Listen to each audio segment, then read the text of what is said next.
با مقصد سزاوار استقبال نمودن جشن 20 سالگی وحدت ملی جهت فهمانیدن نقطه و خلاصه های اساسی پیام اساسگذار صلح و وحدت ملی پیشوای ملت پرزیدنت جمهوری تاجیکستان محترم امامعلی رحمان و در همین زمینه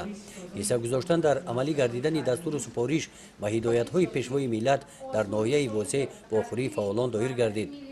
باید قید نمود که با مقصد تبلیغ و فهمانیدن دستور و هدایت های پیشوای ملت و سیاست داخلی و خارجی کشور و در بین قشرهای گوناگون اهالی ستادهای تبلیغاتی در همه جماعت‌های شهرک و دهات ناحیه با جلب زنان جوانان شخصان با معرفت و صاحب احترام تأسیس داده شده فعالیت نموده در پیشرفت و شکوفایی سازندگی و بنیادکاری وطن عزیزمان سهمگذار میباشند.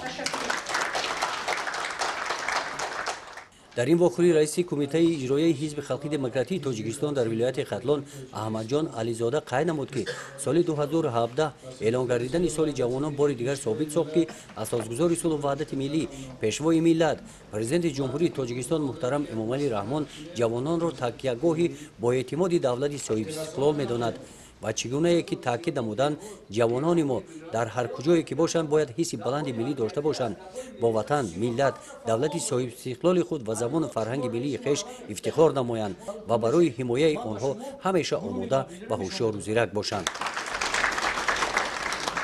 در این واخری راهبران ستادهای ناحیوی و دیگر فعالان ناحیه به سخن برآمده قید نمودند که امروز برخی از جوانان به هر گونه حزب و حرکت‌های افراطگرا شامل گردیدند که این عمل نامطلوب آنها جامعه را بی‌طرف گذاشته نمی‌ماند.